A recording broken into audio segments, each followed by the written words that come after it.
and all is still go as we monitor our status for it. Good luck and Godspeed. Have you ever had a premonition, a feeling that something dreadful was about to happen? No, Mother, I have not been drinking. Do you happen to have a pair of birds that are just friendly? We all go a little mad sometimes. I have to go back into the past once more, just once more. This is Hitchpod, a podcast counting down the 20 best movies of the wonderful 20th century director Alfred Hitchcock. In this podcast, we rewatch a Hitchcock movie and then we talk about it. I'm Dan Lipke and I'm using a broken leg as an excuse to spy on people. And I'm Kat Jones and I'm infiltrating a suspected murderer's home in heels because this time around we're rewatching the best Hitchcock movie as voted on by our listeners, Rear Window from 1954. Yes, the number one movie. Woo! We got there. Hey. Yes. So what else happened in 1954? Well, the very first successful polio vaccine was developed by Dr. Jonas Salk. Distributed, mass vaccinations began in Pittsburgh, Pennsylvania in Feb of 1954, and he's rolling over in his grave at the current vaccine exodus. Yes, a good idea for its time, but apparently no good anymore, according to some people, yes. Yeah.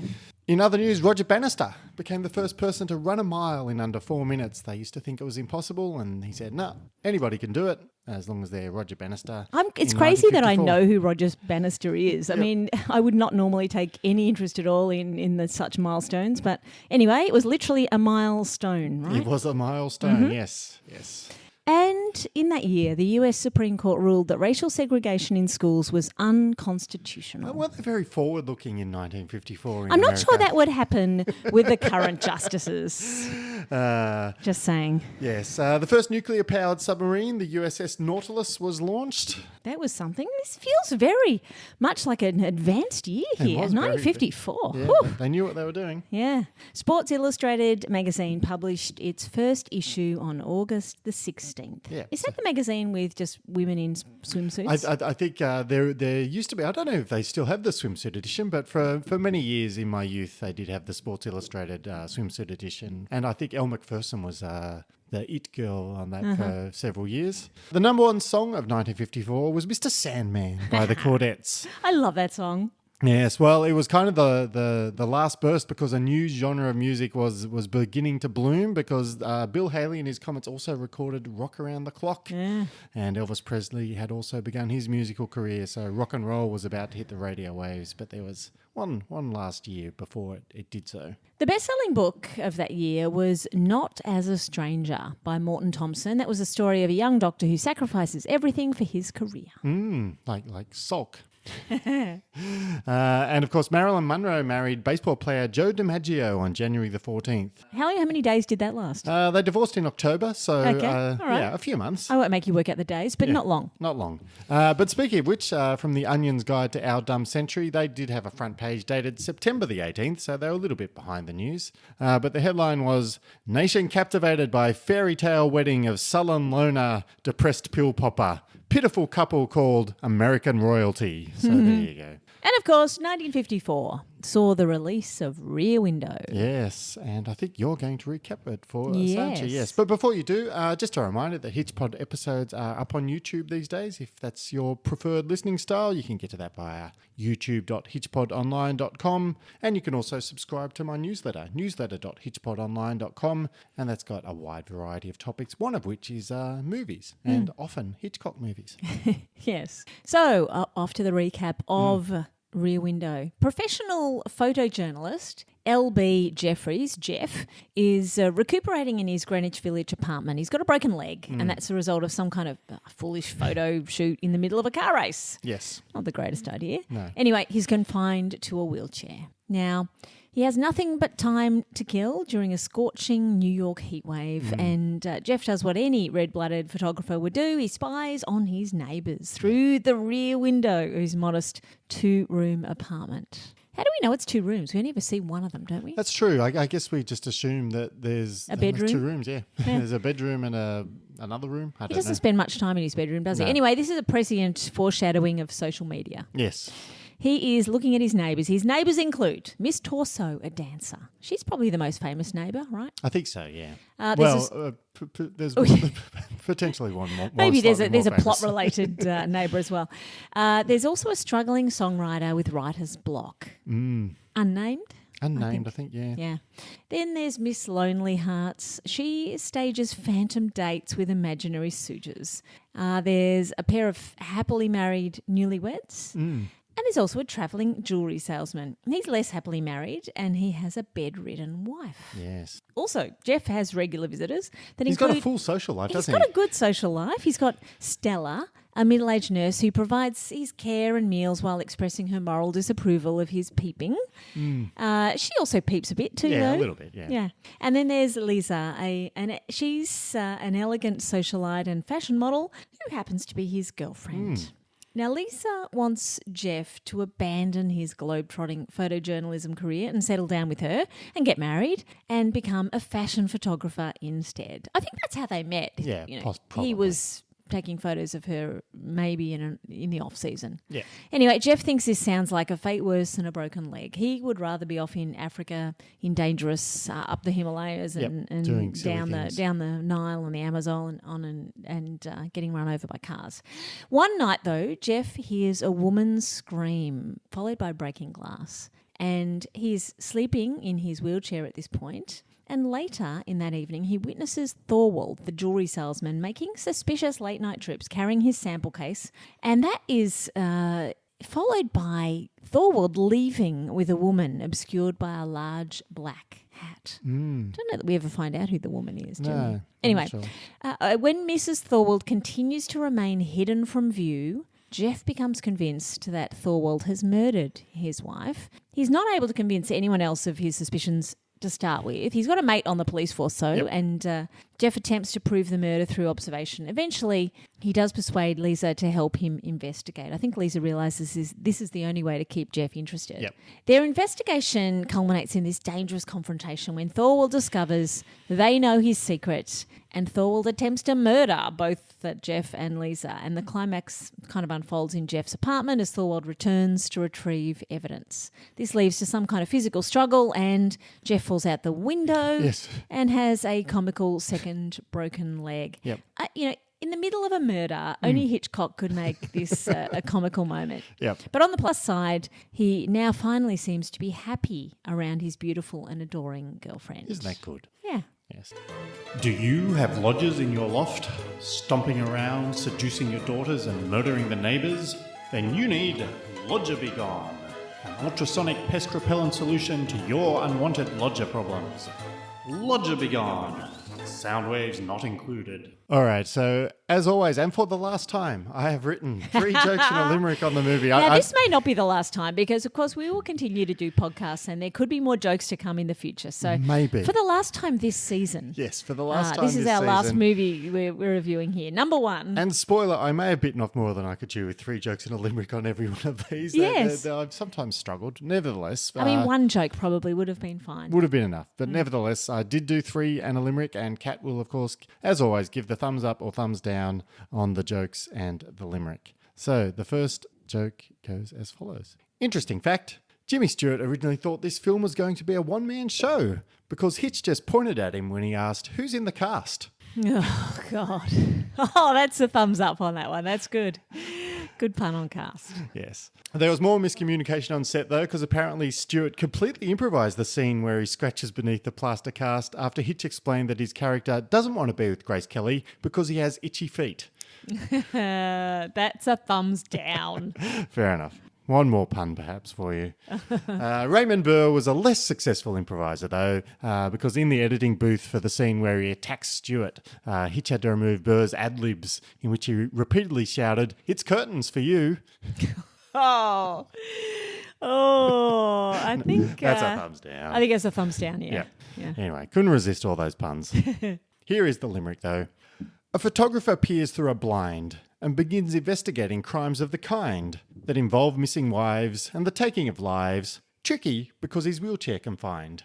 Oh, very good. Thumbs up on the limerick. Yes. So, what did we think on our second multiple later viewing? We did actually watch this one on the big screen a couple of years back. We've seen this a number of times. Yes. And it's one that, appears on TV and, very regularly for everyone to watch. And it's just not one of our favourites, is it? Neither of us really love this movie, even though it's ended up number one, and it's a fantastic... So it's obviously a lot of your favourite movies, and apologies in advance. Exactly. It's a fantastic entry into the Hitchcock world, because it's good, all the tropes are there, it's a fantastic movie really, but I don't know. I find the relationship really implausible, right? Yeah, it's one of my least favourite tropes. The whole idea of a man who has an adoring, beautiful girlfriend who he loves, but to whom he refuses to commit. Yeah. But also refuses to break up with. It's just a trope that always grates on me, and I find I'm just as annoyed with the woman who puts up with it. Yep. And I'm sure there are men like this in real life, but I just find it boring and deeply unsympathetic. Yes. I don't like either characters. He's not conflicted. He's just selfish, and it's just not one of my favourite things. And I wish the woman would move on as well. Yeah. We're supposed to believe by the end of the movie he's changed. He hasn't changed. He's just broken another leg, so he can't go out anymore. Yeah. And her reward for sticking around through his indifference is being allowed to sit with him while he recovers again. And slave over him again. Anyway. Yes. As a rule, I don't need my characters in movies to be likeable, but this particular trope might be the exception to that rule. I just find it very grating, and even though this isn't the only movie in existence that suffers from this kind of character, it's still not a great starting point for a movie for me personally, and so that's a big hurdle for it to overcome. I don't think I like the trope in reverse either, where the woman is sort of curmudgeonly and won't, the guy adores her, but she's not interested. I don't like it in either direction, so I can't think of any movies with it in the other direction. There's plenty though. There are, yeah.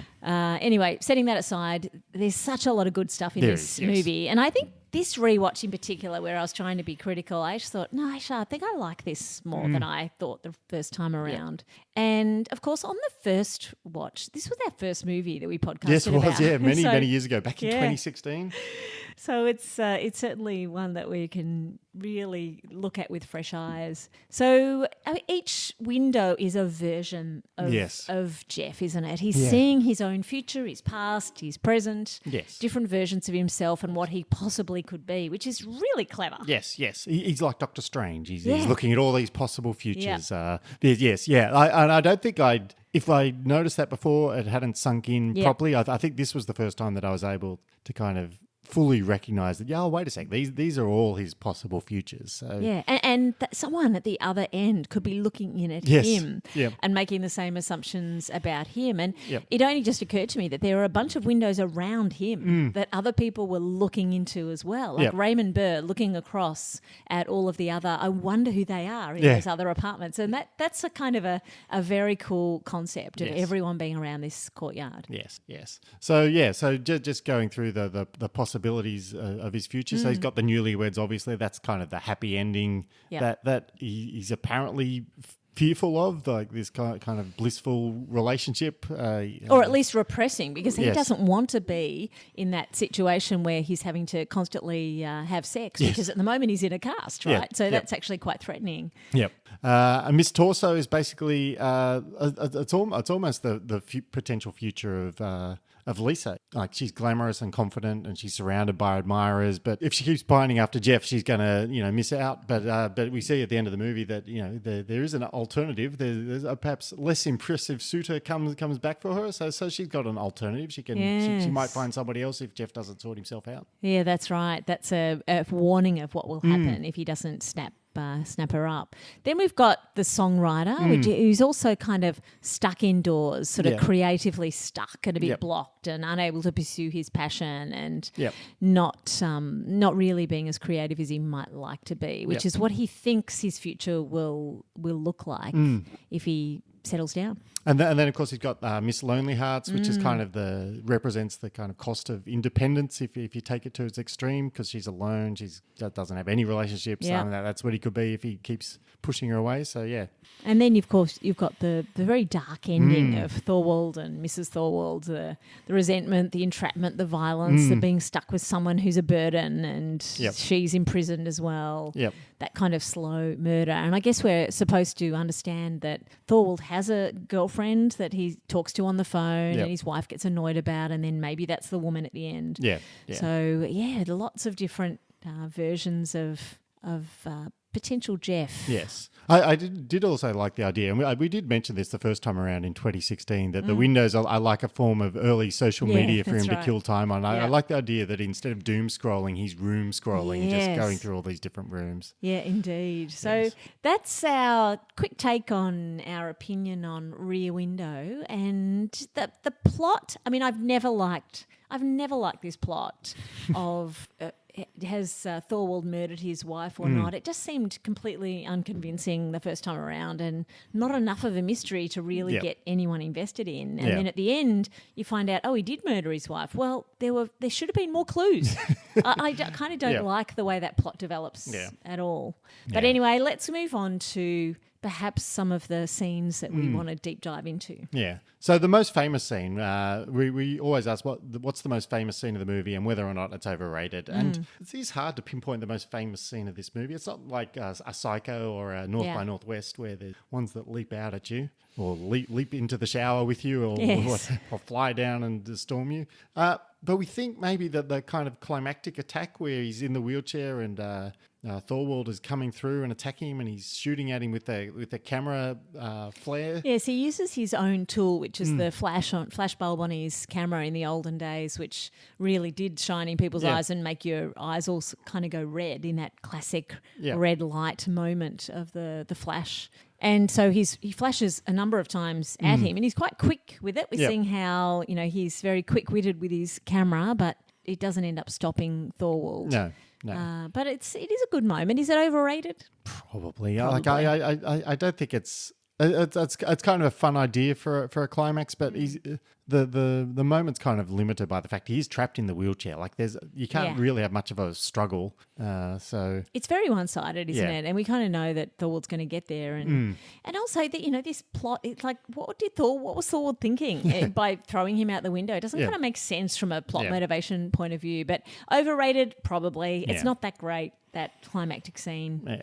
Well, let's pivot to an underrated scene then. So what do we think for an underrated scene? I think some of the moments with Lisa, trying to persuade Jeff that she is the woman for him. Yep. One of them is he teases her and says, "You wouldn't be able to come travelling with me. I only wear the clothes I stand up in." And so she arrives at Jeff's apartment for dinner, but she's carrying this sort of elegant overnight bag. Was it a designer bag? I think so, yeah. Yeah. Mark Cross overnight bag. When she opens it up, she's sort of playfully demonstrating to Jeff what it can hold. That it, look at this tiny, tiny bag. It holds a whole new outfit. And she pulls out this pale pink negligee with this sort of flourish. Yep. And it is massive. And it comes out of the case in this sort of big puff of organza and very flirtatious. And it's doing a whole bunch of things, isn't it? Yeah. So on the surface, like she's making the point. Yes, I can pack light. Yeah. I can come over to your house, and I'm adaptable, and I can. That's right. Fit clothing into tiny suitcases. Tiny suitcase, and also very light clothing. Yes, yep. Here's my light clothing. So she's kind of throwing this back in his face. I can hack this. I can do it. And she can say, look, I can be low maintenance. I can fit into a suitcase. I can be a woman, and I can be a very sexy woman in a very sexy negligee. That's right. It's still kind of underrated because it's Hitchcock having fun with the senses as well. Because of course, no one wears that kind of negligee unless you're planning to have sex with a man in the room.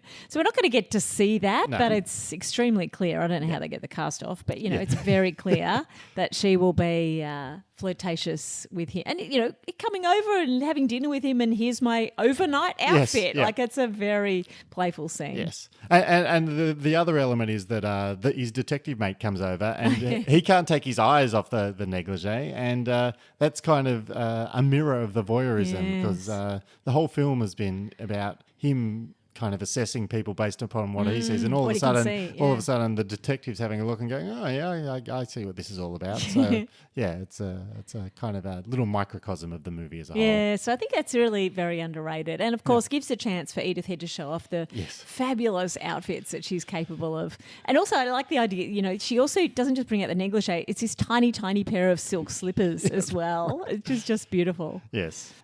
So the one other element we do have in Rear Window, a couple of Christmases back, we did get the Rear Window board game. I can't remember who gave it to who, but one of us gave it to the other one. Yep. And in this game, you do play the role of Jeff trying to work out if a murder occurred, and if so, who did it. So the gameplay does have the possibility that there is no murder, that you're just making it up as you go along, which is that's kind of cool. But the rest of it is it's a little bit dull. It wasn't a great game, and it was kind of a little bit reflective of the movie. Yeah, that's what I thought too. Yeah.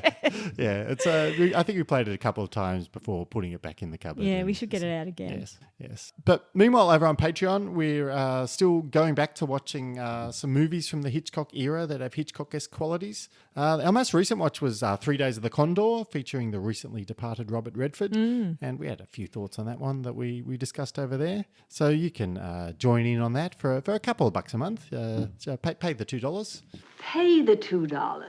You can have a listen to that. There are dozens and dozens of other movies we've discussed, including our original episodes on every single Hitchcock movie, starting with Rear Window, our first episode of our first season. All right, so time to get some stats on this number one movie, the top spot ranking. Yeah, how did it get to number one, Dan? Well, it's obviously its highest ranking was first. Lots and lots of first place rankings. I think almost a quarter of people had it number one. Wow. 24% of people had it number one on their list of respondents. That's the power of Grace Kelly and Jimmy Stewart. Yeah. I love Jimmy Stewart. Yeah. I think it certainly helps. Its lowest ranking, you want to have a guess what its lowest rank was? Oh, 20? No, its lowest ranking was 13th. And that makes that the highest, lowest ranking of any of the movies in the top 20. That feels like a higher ranking than either of us potentially might give it. So that's if very we had voted, interesting. we would have put it lower than that. We have very low influence, Dan. Yes. So obviously then the percentage of people who had it in the top 20 was 100%. Yes. Percentage of people who had it in the top 10 was 98%. Oh, so wow. just about everybody had it as a top 10. All these figures are, why it was the number one movie. Yes. Differences between patrons and non-patrons, no difference. Regardless, across all the people, everybody wanted this one as their number one. And I seem to remember it was 100% Rotten Tomatoes, right, this movie? I think so, yeah. We did also run some, so that was from whenever we did our top 20 countdown, which was like 3 or 4 years ago now when we actually did the original poll. So we did run some more recent polls on social media to gauge opinions. So first up, who's your favourite male character in the movie? Who do you think? I mean, it can't be Thorwald. It has to be Jeff, surely. Yeah, it was Jeff. Jeff was 72%. Only 72. Yep. Who do you think was the favourite female character? Well, hopefully it's Lisa, but it could be Stella. I mean, she was great. Lisa just scraped in, so that's all good. Next question was, would you lower your dog down a rope into a courtyard? Well, definitely not if Thorwald's down in that courtyard. No. Well, the options were yes for exercise, only in an emergency, I don't have a dog, or other.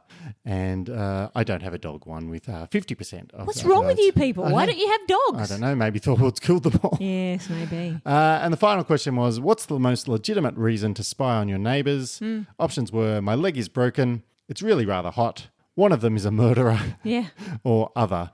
And the number one answer is, it's really rather hot. Yeah. So there you go. Well, that's accurate. I mean, I'm glad that you don't have murderers in your neighbourhood. Yes. We do have some questions from people. So we have Bianca asking, I love the ending where Lisa's reading a travel book pretending to be adventurous, but the moment Jeff falls asleep, she picks up Harper's Bazaar. Is this Hitchcock saying they're doomed, or is it actually sweet, like she's willing to pretend to be someone she's not to be with him? How do you read that final moment? Oh, I think they're doomed. Doomed is how we read it, Bianca. I don't think that's good at all. If he's not tolerant of her reading a fashion magazine, and if she is pretending to read a travel book, I think they're doomed. Yes. I think the whole movie is telling us they're doomed. Yeah, they're definitely doomed. Yeah. We do have our great patron, Norman Bates, presumably not the original, as always. He also has a question. His question is, all right, So both Rear Window and The Wizard of Oz featured dogs being transported in baskets. One getting lowered into a murder scene, one getting ridden around on a bike. This seems to be a very mid-1900s way of moving dogs around. My question is, are basket dogs still a thing? Do people in 2025 still put their dogs in baskets, or has that completely died out? Yep. And if it has died out, what are we using instead? Because it seems like a basket is actually a pretty efficient dog carrying device. That's an excellent question. Excellent question. Unanswerable. Unanswerable. Do we carry our dogs in baskets? We don't carry our dogs in baskets. However, I do have a friend who, when their dog was a puppy, did carry their dog around in a bicycle basket, and it was very cute. Yes. So I think that people still do it. I don't think it's as common as it used to be, because I don't think baskets are very common these days. That's true, yeah. When we first got our puppy, our toy poodle puppy, you used to carry him around in a handbag as you went out for a walk. That's right, I did too. I did put him in a handbag, didn't I? That was very cute too. That was cute. So yeah, we have had a handbag dog. Yes. All right, so excellent questions. Thank you for those. So you originally had it 18th on your list. I had it 20th. So both of these barely scraped into our top 20. Barely would have scraped through into the top 20. So would you improve your ranking overall? I did want to improve my ranking. I'm not sure I have, but let's say that I have, because I've now popped it in out of the 20 movies that made it into the top 20, which is probably different to my original list. I have popped it in to number 9. Oh, Rear number Window. 9. That's a big climb. That's from To Catch a Thief, just after To Catch a Thief, but before Young and Innocent. So that's where I'm slotting in Rear Window. Okay. So do you want to go through your full list now that we've done Let's all go 20? through the top 10. So North by Northwest, followed by Notorious, and then Psycho. These are pretty similar to my original order, followed by The Lady Vanishes. A little bit different. I think Psycho made it jumped up a little bit. Then The Birds, number 5, Strangers on a Train, 6. Number 7, The 39 Steps. Number 8, To Catch a Thief. 9 is Rear Window, and 10, Young and Innocent. Yeah. Okay, that's pretty good. I don't think I've changed too much from my original 20th position. I might have gone up a slight notch. You're putting Rear Window in number 20. No, because some of these other movies didn't make my top 20 either. So I'm putting it in at number 16, just after The Lodger. Yep. And just before Shadow of a Doubt. Again, Shadow of a Doubt's one that gets generally much higher acclaim than I give it. So my full top 10 would be 1 is Psycho, 2 is Dial M for Murder, 3 is The Birds, 4 is Rope, 5 is North by Northwest, 6 To Catch a Thief, 7 Notorious, 8 Vertigo. I think Vertigo is the big mover for me. 9 Strangers on a Train, and 10 The Lady Vanishes. Quite a different list we have here.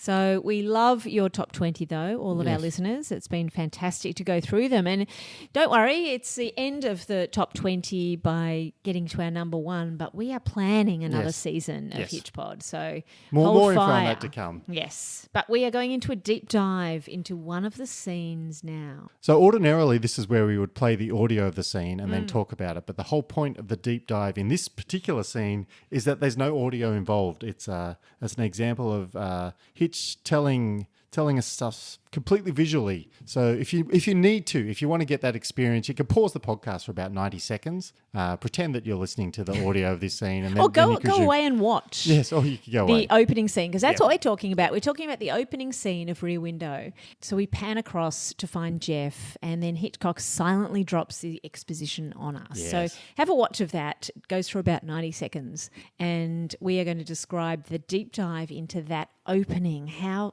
Hitchcock tells us the story in his most beautiful non-verbal style. Yeah. So he basically fills us in on Jeff's entire backstory without a single line of dialogue. No clunky work done here. So we start with the kind of the blinds rising, and that kind of reveals the courtyard and the neighbouring apartments. So we're getting the setting of the movie in the opening scene. We pan across the buildings, which show all the neighbours waking up and going about their various routines. So we get to know all of them, little snapshots of each of them. And then we get a close-up of a thermometer, and that reads over 90 degrees, so 90 degrees Fahrenheit. That establishes the heat wave, and we suddenly feel what everyone is feeling.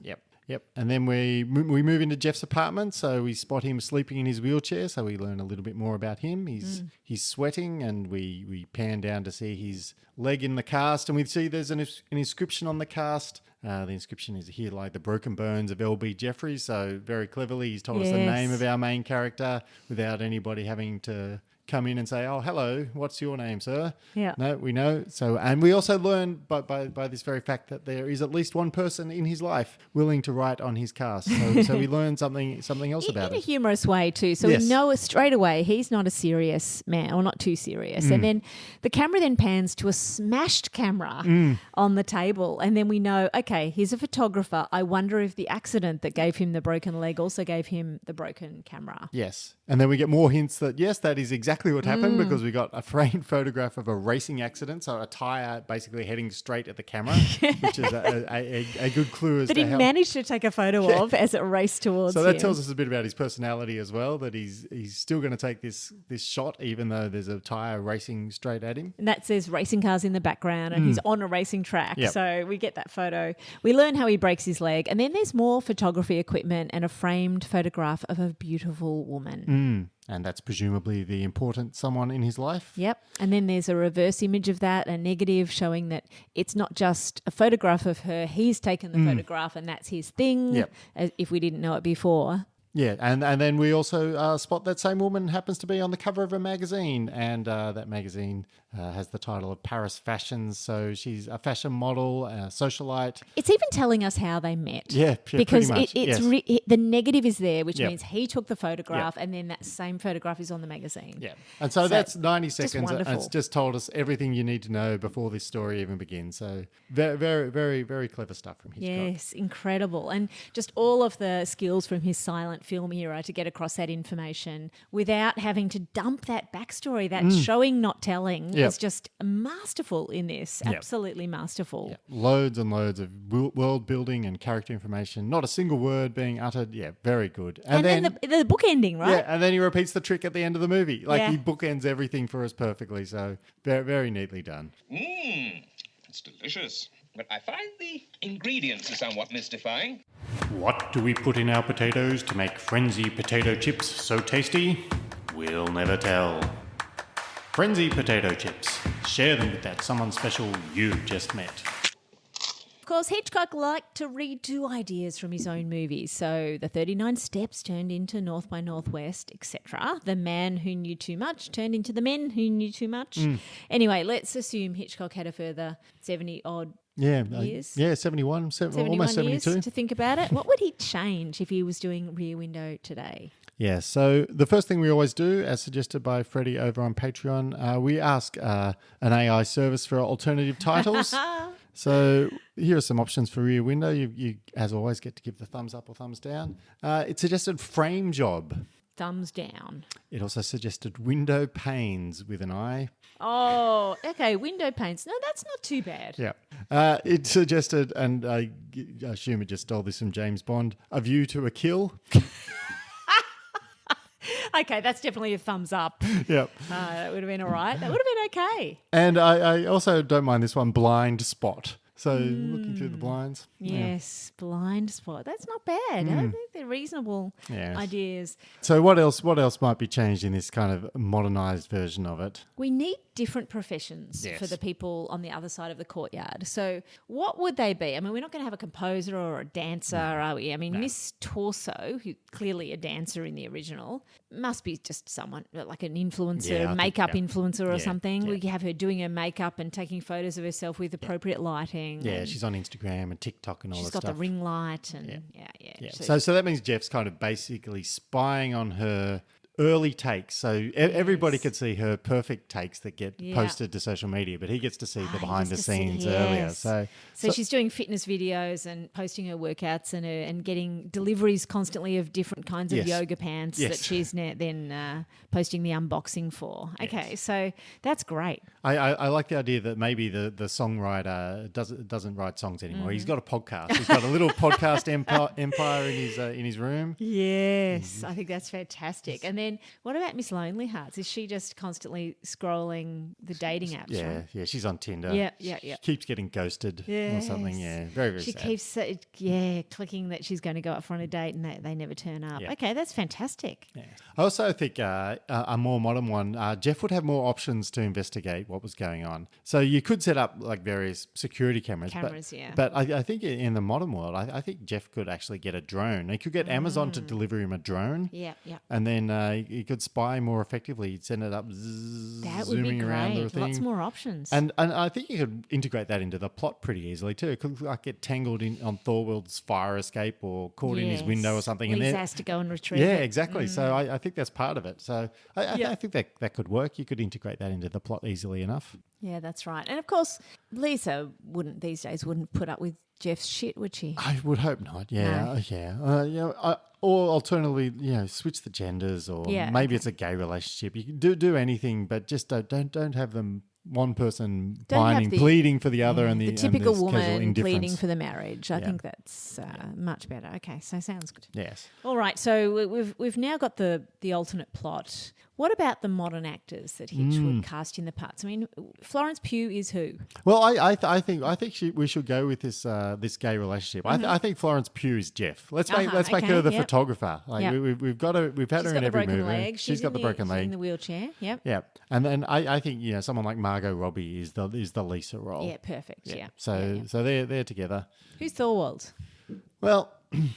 I was kind of trying to work this out, and I kept thinking of Michael Shannon played General Zod in Zack Snyder's Man of Steel. He was very scary in that. I think you need someone very big and intimidating and large, even bigger and scarier than the original. So I think Michael Shannon as Thorwald. He's a very menacing man. Fantastic. What about the nurse? The nurse is, let's say the nurse is Tilda Swinton. Oh, okay. Yeah. So, sounds good. That's the nurse. And the detective is the only other person we need to cast. Yeah, I think that's the last major person. John Turturro, I was thinking of. What's he been in? I think he's in Severance. The older guy with the moustache. Oh, yes, perfect. Yes. Yeah, world weary. Yes, yeah. So I think that works. What about some ideas for a sequel? How can we add a sequel to? So Rear Window is this remade version of Hitchcock's an absolute success in 2025. What comes out in 2027 as a sequel? Well, people move in these apartments, don't they? For example, doesn't Miss Lonely Hearts get it on with the songwriter? Yeah, maybe. Does that happen at the end? Maybe. So they move in together and then there's an apartment up for grabs. And then, of course, Thorwald's apartment is up. They're not saying that anyone was murdered and their body cut up in the bathtub. They're just renting that apartment, aren't they? Yeah. So we have, maybe there is a haunting happening. Oh, you reckon a ghost? Yeah. A ghost story. I think Jeff whoever moves in, he's immediately suspicious of them as well. He's just like, he's just lost his mind a little bit. I think he's suspicious of everybody. And basically Lisa has to stop him from destroying relationships or getting, he just gets obsessed because he's still got this broken leg. He's no doubt he's broken another limb. Yeah. He's similarly incapacitated. Well, he has just broken a leg, so I feel like that gives us we go straight another from this movie. one straight into the next one. Straight into the next one. So the first movie, the poster has the one broken leg. The sequel's got the two broken legs for two. Yeah. Okay. So I think Do we have a name for the sequel? I think it's just like Rear Window. Rear Window, yeah. Yeah. What about a prequel then? The prequel needs to be the rom-com of the Thorwalds, right? Yeah, I think that's good. Yeah, so you've got a charming jewelry salesman meeting like this independent woman, and they fall in love. Yeah, perfect. Yeah. And either he's door to door and meets her at her own door, or maybe she's a cosmetic saleswoman or something. Yes. And they've got this whirlwind romance, right? Yeah, the jazz clubs and late night conversations, spontaneous adventures across the city. Yeah, I think that works. And they propose and they get married and both certain they've found their perfect match. And in the final scene they move into this wonderful apartment. That's right. Maybe some slight foreshadowing of Thorwald mixing poison or something for her because he's got to find a way to make her bedridden at some point. Yes. Maybe he meets his girlfriend in the final episode as well. So it could be a dark finish. Yes. The title for ChatGPT for that one is Once Upon a Thorwald. Oh, God. That's really bad. That's definitely, we're not selling that one. No.